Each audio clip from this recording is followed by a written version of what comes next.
Mm. Uh-oh, what happened? Oh, there we are. When I said got it, it disappeared. Welcome, everyone. I am blessed to be here with the beautiful Carla. She is one of our newest community stewards. She's located in the phenomenal state of New York, my previous hometown. In any case, welcome, welcome, Carla. Thank you. And thank you for that great introduction, Dr. M. And you're beautiful yourself. Hello, all. It's great to be here, and I'm so honored to be a community steward. Well, I didn't actually give you an introduction because I want you to tell the world your own story. Okay. I would love for you to express what it means to be a community steward and why you even wanted to be a community steward in the first place. Okay. Well, to me, being a community steward is just bringing everyone together because there's a lot of people that, especially mothers and children, but Mm, I would like to help everyone.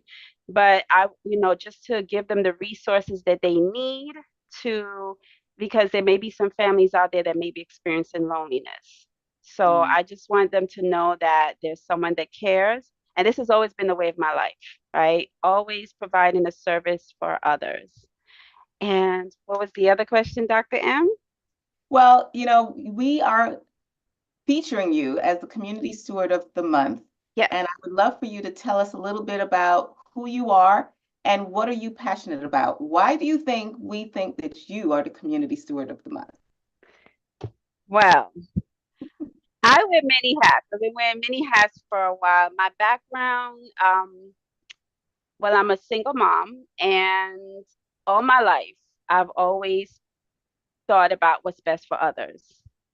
I know that I'm important, but I just want to make sure, let people know that no matter what challenges they're going through in life, that they're special, they have a purpose in this world, and they're beautiful. So with me, I'm an educator, I'm a teacher, and I also have a background where I worked in child protective specialist as a child protective specialist and foster care worker. So I always believe in family. Even as a child, family was very important to me. And so this is something that I want to remind people of. Let parents know that they're their children's first teachers, they're their children's best gift, and I believe the reason why I be in the community store is because I just like to see the best, just see the best in for everyone.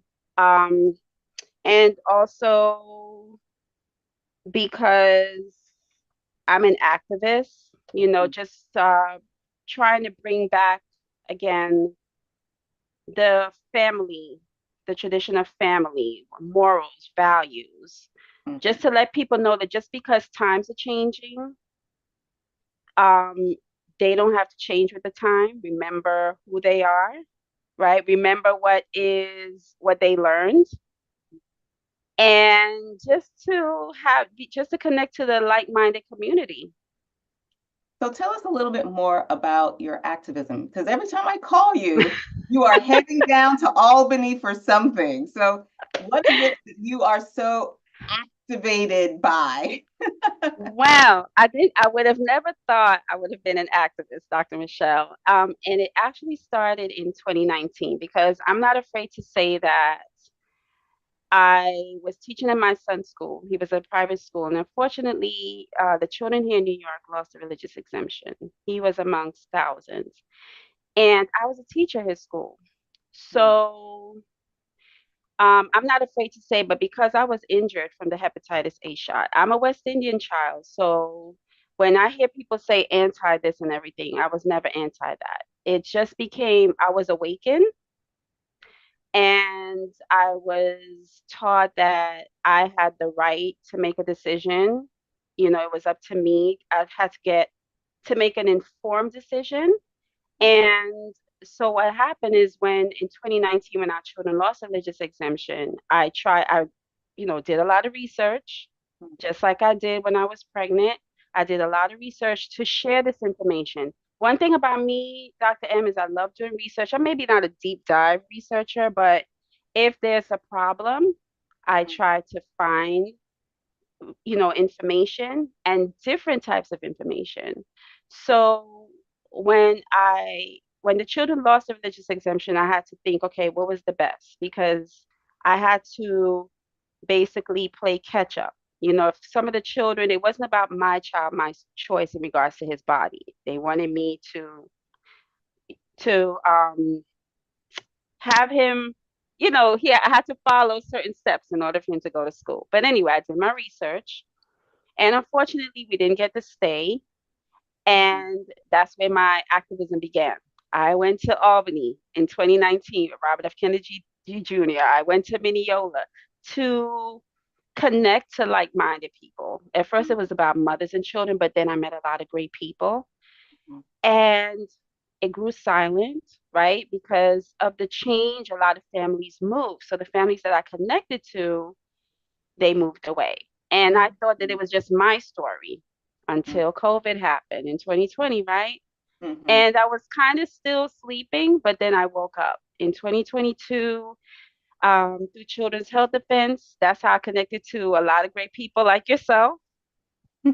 And I went to Harlem. So the first thing was about the quarantine camps, which Mm. was, Governor Kathy Hochul and Bobby Ann Cox. She's the attorney that's fighting.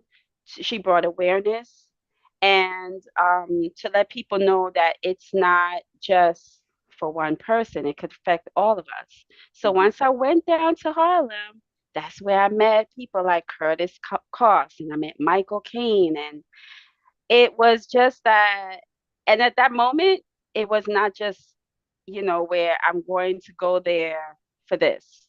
Mhm. I'm going to go there for fight. It was not a fight anymore about our children having to remain in school. This was a fight for medical freedom, a Yeah. fight for my body, my choice. So every chance I get, I am there. If you have a live going on, I am there about medical freedom because it's so important to me, Dr. Michelle. I would have never thought in all my years we would be facing this, right? I mean, we saw what our ancestors went through, Yeah. but I didn't think that we would have been going through this. Mm. But again, our ancestors, I mean, we know they've gone through some struggles that I could not imagine. Yeah. So this is just a tip of the iceberg, right? And it's so good that a lot of them, we have each other. A lot of them maybe didn't have a lot of people. So that's why just knowing I have this opportunity and I could connect to the like-minded, I don't skip a beat. Because right now, speaking about Albany, we're getting ready to go to Washington, D.C. Wow. next week. And what I love about the people that I've connected with, Dr. Michelle, is they're so supportive, right? Mm. So right now, we had plans to get a ride up there, but I called another group of people I knew, and they were like, sure, Carla, Mm. we'll take your son. So Yeah. this is also a historical moment for my son because this is about freedom of speech. Mhm. And we have a right to say what we want to say. But, unfortunately, the powers that be, I don't, because I don't know how much I can really say, but they're trying to take that away, even though our founding fathers say we have a right to Mm. speak, to question everything, to do our Yeah. research. Because what we all we want is the basics, right? Mhm. Roof over our head, food on the table, family, to be happy. We're not asking for millions, and they're taking away that little bit of happiness, and it bothers me. So I'm not sure. I don't know what the future holds for us, but Mm. I will fight to the end. Mhm. Um, with those that are willing to fight, and we just see. I mean, that's the best way I could say You know, it. that is why you are so inspirational to us here at It Takes a Thank you, Village, Dr. and Michelle. hopefully to the community that is within the sound of my voice, because of a couple of things you said. Number one, it's inspirational that you take hold of your ability to do the research for yourself, that you're not intimidated. You know, Right. you don't think that you need a PhD. You're not Absolutely expecting to not. get, some kind of doctoral thesis out of this, but you're Right. inspirational because you're saying to everyone, Thank you. hey, you may not be able to understand every single thing, but you can do a little bit of the research to educate yourself, inform yourself.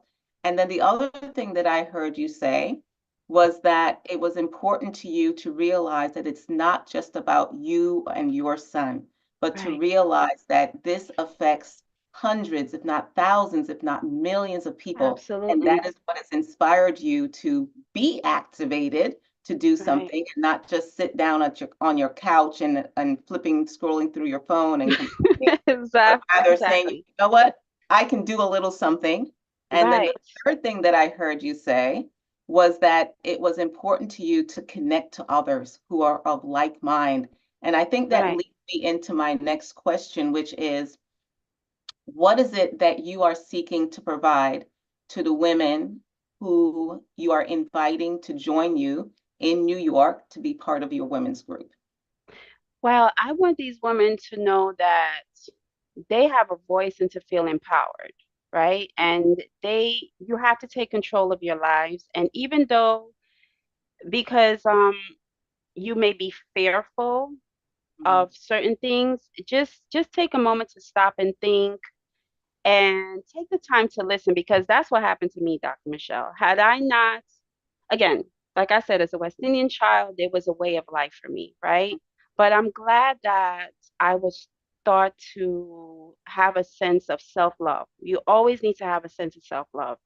mm, We will have challenges. You're not the only, I know it's hard sometimes because people feel like, gosh, am I going through this alone? But mm, I just want women to know that there's someone out there that cares. mm, But then also, some women may feel like, can I really trust you? But it's okay if you don't. The most important thing we have to remember is to trust our gut, trust mhm, in our creator, whoever you perceive him to be. And just at least, just take the time to listen, trust your gut, and I want these women to be empowered and to know that they have someone to count on because all it could take is one. Because the reason why I say is my story, right? When I gave my son a certain shot, the hepatitis B shot, I didn't know that I had a choice.